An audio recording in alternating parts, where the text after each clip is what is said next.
Bacaan dari Surat Rasul Yakobus. Saudara-saudara, janganlah banyak di antara kalian mau menjadi guru. Sebab kita tahu bahwa sebagai guru kita akan dihakimi menurut ukuran yang lebih besar. Sebab kita semua bersalah dalam banyak hal. Barang siapa tidak bersalah dalam perkataannya, ia adalah orang sempurna yang dapat juga mengendalikan seluruh tubuhnya. Kita mengenakan kekang pada mulut kuda, sehingga kuda itu menuruti kehendak kita. Dengan demikian, kita juga mengendalikan seluruh tubuhnya. Dan lihat saja kapal-kapal, walaupun amat besar dan dilanda oleh angin keras, namun dapat dikendalikan oleh kemudi yang amat kecil menurut kehendak jurumudi. Demikian juga lidah, walaupun hanya anggota kecil dari tubuh, namun dapat memegahkan perkara-perkara yang besar. Lihatlah, betapapun kecilnya api, ia dapat membakar hutan yang besar. Lidah pun adalah api. Lidah merupakan suatu dunia kejahatan yang mengambil tempat di antara anggota-anggota tubuh kita. Ia merupakan sesuatu yang dapat menodai seluruh tubuh dan menyalakan roda kehidupan kita, sedang ia sendiri menyalakan oleh api neraka. Semua jenis binatang liar, burung-burung, binatang-binatang menjalar, dan binatang-binatang laut dapat dijinakkan dan telah dijinakkan oleh sifat manusia. Tetapi tak seorang pun berkuasa menjinakkan lidah. Lidah itu sesuatu yang buas, yang tak terkuasai dan penuh racun yang mematikan.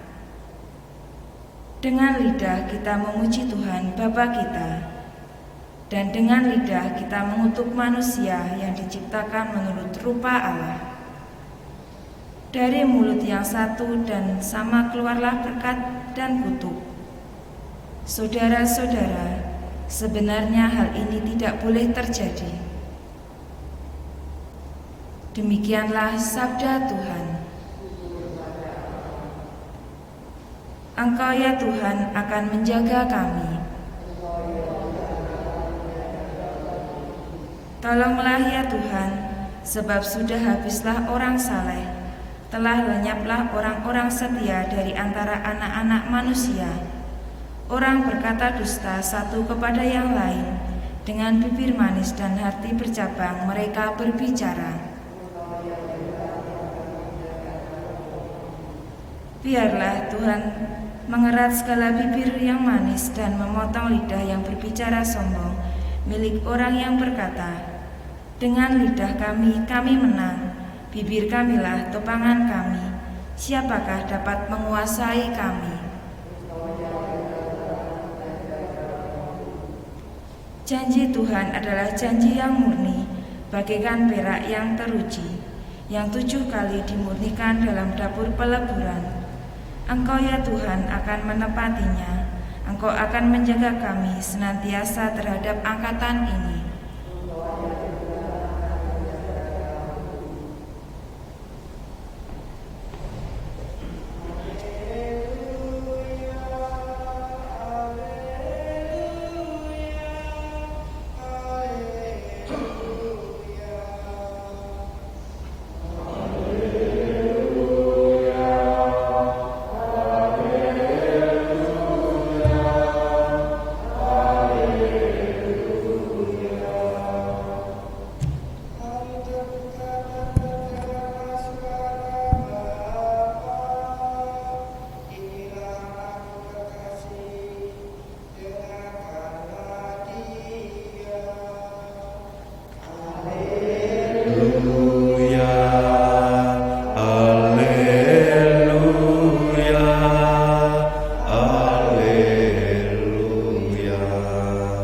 Tuhan bersamamu.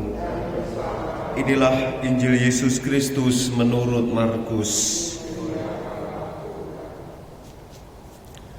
Pada suatu hari, Yesus berbicara tentang bagaimana ia akan menderita sengsara.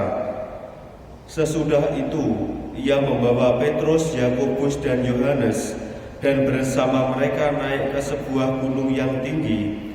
Di situ mereka sendirian saja. Lalu Yesus berubah rupa di depan mata mereka, dan pakaiannya menjadi sangat putih berkilat-kilat. Tak ada seorang pun di dunia ini yang sanggup mengelantangkan pakaian seperti itu. Maka tampaklah kepada mereka Elia dan Musa yang sedang berbicara dengan Yesus. Lalu Petrus berkata kepada Yesus, "Rabi, betapa bahagianya kami berada di sini. Baiklah, kami dirikan 3 kemah, satu untuk engkau, satu untuk Musa, dan satu untuk Elia." Petrus berkata demikian sebab tidak tahu apa yang harus dikatakannya, karena mereka sangat ketakutan. Maka datanglah awan menaungi mereka, dan dari dalam awan itu terdengar suara, "Inilah anakku terkasih, dengarkanlah dia." Dan sekonyong-konyong waktu memandang sekeliling. Pada waktu mereka turun dari gunung itu, Yesus berpesan supaya mereka jangan menceritakan kepada siapapun apa yang telah mereka lihat itu, sebelum Anak Manusia bangkit dari antara orang mati. Mereka memegang pesan tadi sambil mempersoalkan di antara mereka apa yang dimaksud dengan bangkit dari antara orang mati. Lalu mereka bertanya kepada Yesus, "Mengapa ahli-ahli Taurat berkata bahwa Elia harus datang dahulu?" Yesus menjawab, "Memang Elia akan datang dahulu dan memulihkan segala sesuatu. Tetapi bagaimanakah halnya dengan Anak Manusia? Bagaimana tertulis bahwa ia akan banyak menderita dan akan dihinakan?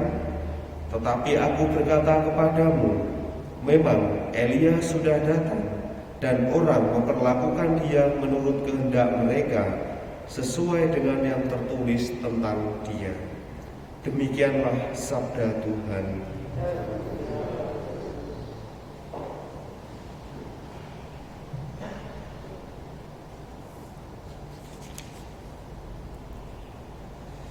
Saudara-saudari yang terkasih, dari sabda Tuhan yang kita dengarkan mengisahkan tentang peristiwa transfigurasi.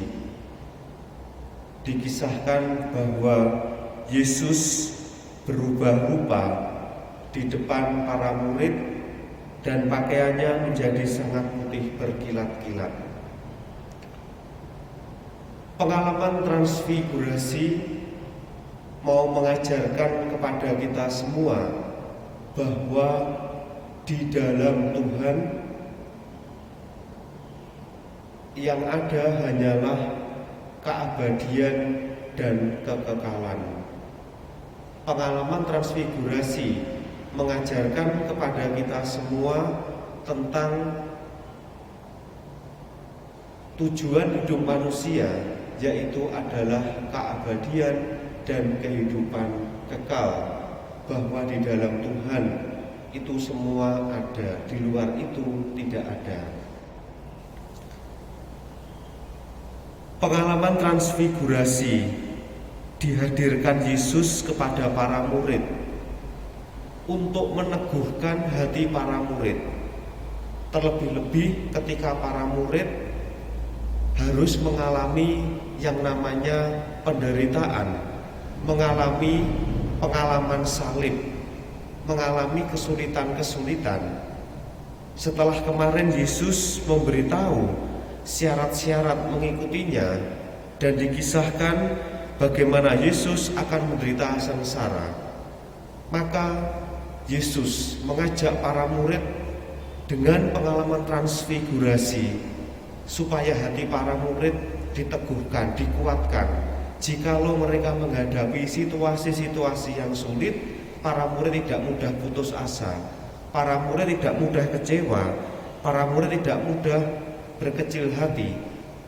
Justru dengan pengalaman salib diajak bahwa di balik peristiwa-peristiwa yang sulit, di balik peristiwa-peristiwa tidak mudah, mereka diingatkan akan yang namanya pengalaman transfigurasi, di mana di balik semua itu bahwa ada keabadian, ada kekekalan dan keselamatan yang nantinya akan diperoleh sebagai jawaban atas perjalanan hidup di dunia ini.